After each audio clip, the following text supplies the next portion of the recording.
muchos árabes palestinos, la llegada desde Alemania de los judíos de Europa, Rusia y otros países, tolerada por la administración británica, es una gran amenaza. La población judía, que antes era una minoría, ahora se triplica. En la Palestina de los años 30, con el creciente asentamiento de los judíos, con el creciente resentimiento de la población de árabes musulmanes, el proyecto sionista y del asentamiento de los judíos provocaron un gran descontento. Y hubo alborotos a finales de 1920 y una revolución a mediados de los años 30. Los militantes árabes llaman a la huelga general. Y para hacer más presión, organizan una enconada campaña de violencia contra judíos y británicos. El líder del levantamiento es Amin al-Husayni, un exoficial del ejército turco y ahora gran muftí, o primer líder islámico de Jerusalén.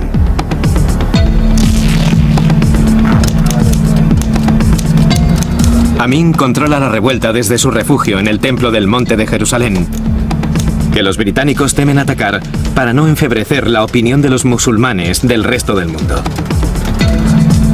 Amin es un hombre con una inmensa autoridad. Asegura ser descendiente del profeta Mahoma y durante años ha orquestado la oposición contra judíos y británicos. Ahora, como presidente del comité que representa a los partidos árabes, pide que cese inmediatamente la inmigración de los judíos y la independencia para una Palestina árabe.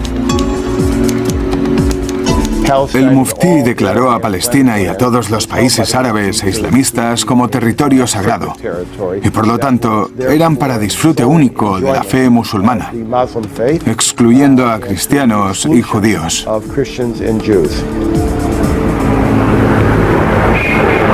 La revuelta llega a tomar grandes proporciones.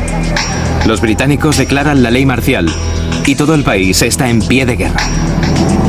Llegan 20.000 soldados a Palestina para sofocar a los rebeldes. Pero el gran muftí se ha reunido secretamente con los agentes de inteligencia de Alemania e Italia. Y los británicos sospechan que les están suministrando armas. Buscando desesperadamente una solución, los británicos ofrecen dividir Palestina entre judíos y árabes. Los judíos palestinos aceptan la proposición, pero los árabes, liderados por el gran muftí, la rechazan. Continuará lo que para los árabes es el gran levantamiento. Cuando todo termina, se ha perdido las vidas de más de 5.000 árabes, 400 judíos y 200 británicos. Hay 15.000 personas heridas.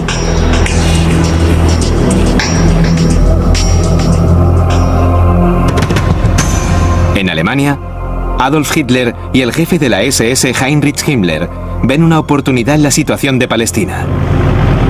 Si los británicos crean un nuevo Estado judío, ¿podrán expulsar a los judíos que quedan en Alemania?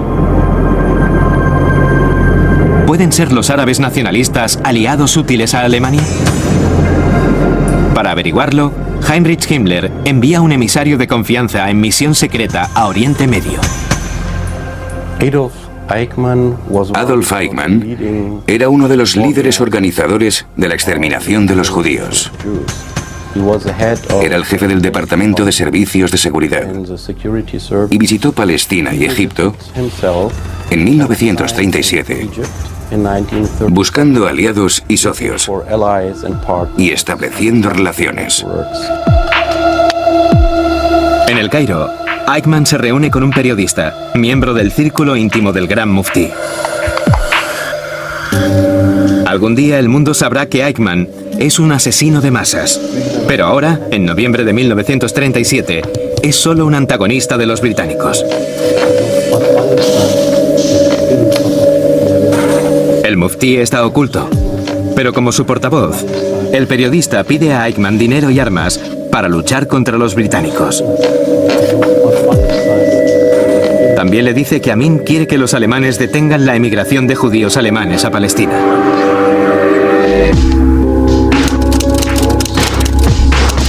4 años antes, el Gran Muftí había contactado con los alemanes, ofreciéndoles su apoyo a la causa nazi a cambio de ayuda contra los británicos y los judíos.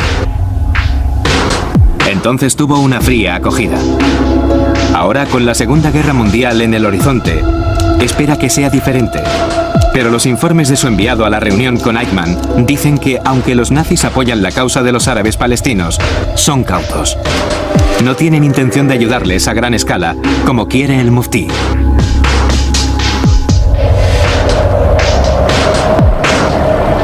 En el verano de 1938, la insurrección de los árabes de Palestina contra los británicos y los judíos alcanza un sangriento clímax. 10.000 árabes luchan en todo el país. Las autoridades británicas adoptan medidas draconianas, prisión sin juicio y la demolición de las casas de los sospechosos de rebelión. En cuanto a los líderes, los británicos arrestan a 5 miembros del comité de los muftíes árabes y los llevan a una remota isla del Océano Índico. Pero el gran muftí, Amin al-Hassauni, no está entre ellos. Mientras se recrudece la guerra en Palestina, el rebelde más importante escapa al Líbano. Los británicos soportaron esa revolución durante un periodo comprendido entre 1936 y 1938.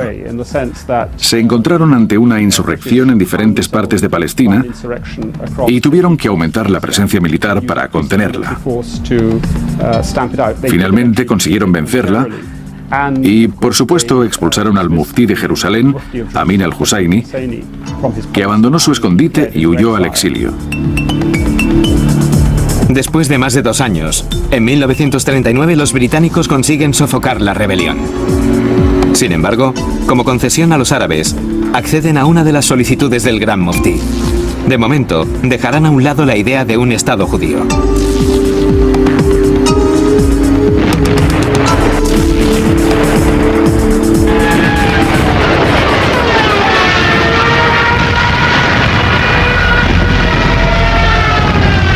Mientras el levantamiento palestino llega a su fin, en Europa la situación da un giro dramático. En septiembre de 1939, los ejércitos alemanes emprenden camino a Polonia. Con el cataclismo de la Segunda Guerra Mundial, han desaparecido los grandes poderes europeos y las repercusiones han llegado a Oriente Medio. Se suceden una serie de extraordinarios eventos que llevarán directamente a la llegada de Saddam Hussein.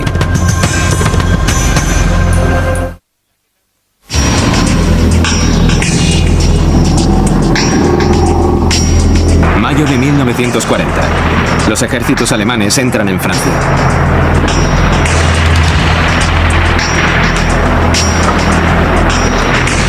Francia, uno de los grandes europeos, con la mayor máquina militar de Europa, cae en pocas semanas.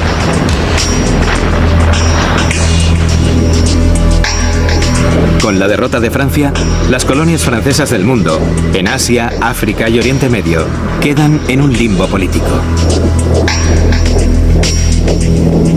¿Qué ocurrirá ahora? ¿Seguirá Francia poseyendo sus colonias o pasarán a ser alemanas? Francia se había rendido a Alemania. Llegaba la Francia de Vichy, que era colaboracionista del régimen del partido nazi, y muchas de las colonias del Imperio francés, incluyendo los territorios de Siria y el Líbano, cayeron bajo la Francia de Vichy y se convirtieron en parte del eje.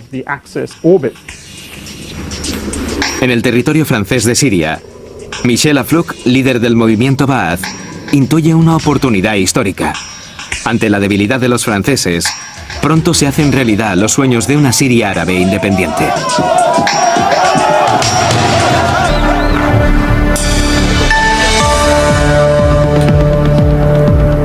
El movimiento Ba'ath, hasta ahora obligado a operar en la sombra por las autoridades francesas, sale a la luz y empieza a reclutar hombres jóvenes que compartan su ideología. Es el principio de una nueva fase de la campaña de Aflaq por un mundo árabe unido.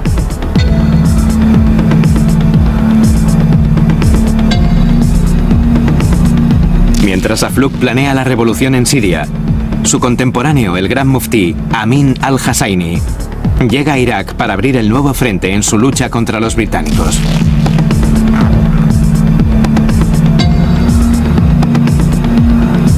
Irak fue creada por los británicos después de la Primera Guerra Mundial, separando y enfrentando 3 provincias del antiguo Imperio turco: Mosul, Bagdad y Basora. Traza las fronteras iraquíes una funcionaria civil, la arqueóloga y experta orientalista Gertrude Bell, que trabaja junto a Lawrence de Arabia.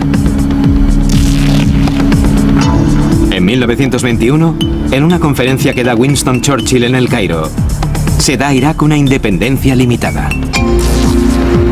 Para celebrar la ocasión, Lawrence, Gertrude Bell y Winston Churchill posan para una fotografía montados en camellos.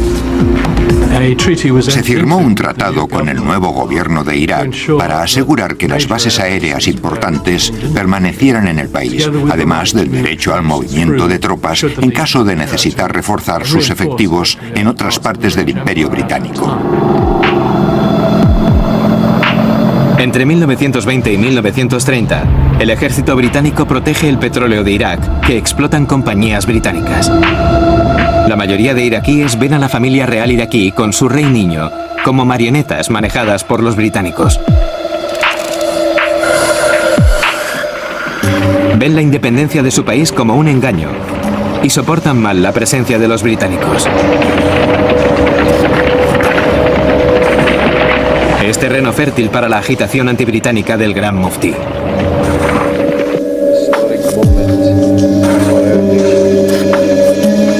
En Irak todo el mundo conoce la rebelión de Palestina promovida por el Gran Muftí. En Bagdad le tratan como a un héroe. El objetivo del Muftí es aprovechar la incertidumbre a la que se enfrentan los británicos en guerra con los alemanes. Su plan secreto es dar un golpe para derrocar al gobierno iraquí y al ejército británico. El muftí de Jerusalén es calurosamente acogido en Irak y se le considera parte de la columna vertebral de la resistencia de los nacionalistas árabes iraquíes contra los británicos. Estos temen su presencia, pero no pueden hacer nada. Amin ya se ha rodeado secretamente de poderosas figuras del gobierno y el ejército iraquí. También ha recogido cuantiosos fondos en Irak y en Oriente Medio. Solo le queda conseguir el apoyo de Hitler para su ambicioso proyecto de unir al mundo árabe.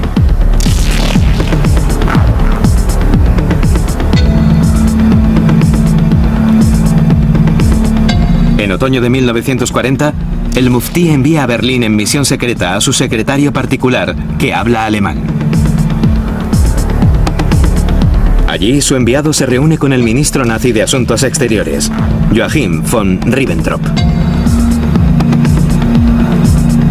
El Gran Muftí pide a von Ribbentrop que Alemania le apoye en su objetivo de una nación árabe unida.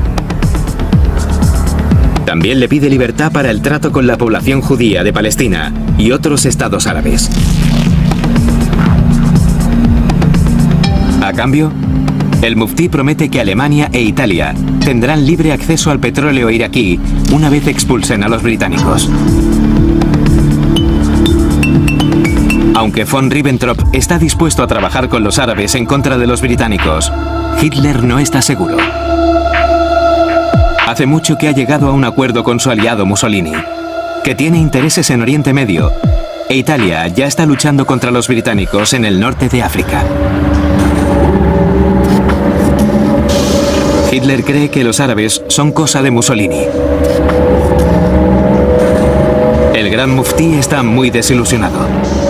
Tendrá que contentarse con una vaga promesa de los alemanes de dinero y armas, siempre que los italianos estén de acuerdo. De hecho, Mussolini no tiene intención de dar un paso a favor de la independencia de los estados árabes. Lo que quiere es ayuda de los alemanes para sus ejércitos en el norte de África, que luchan por aniquilar totalmente a los británicos. En febrero de 1941, Hitler envía al norte de África a su comandante estrella, el general Erwin Rommel, con tanques e infantería. Inmediatamente, el Afrika Korps de Rommel, secundado por los italianos, lanza la ofensiva. Batalla tras batalla, los británicos se retiran ante el avance de Rommel. El gran éxito de los alemanes contra los británicos en el norte de África galvaniza al gran muftí y a sus seguidores de Bagdad.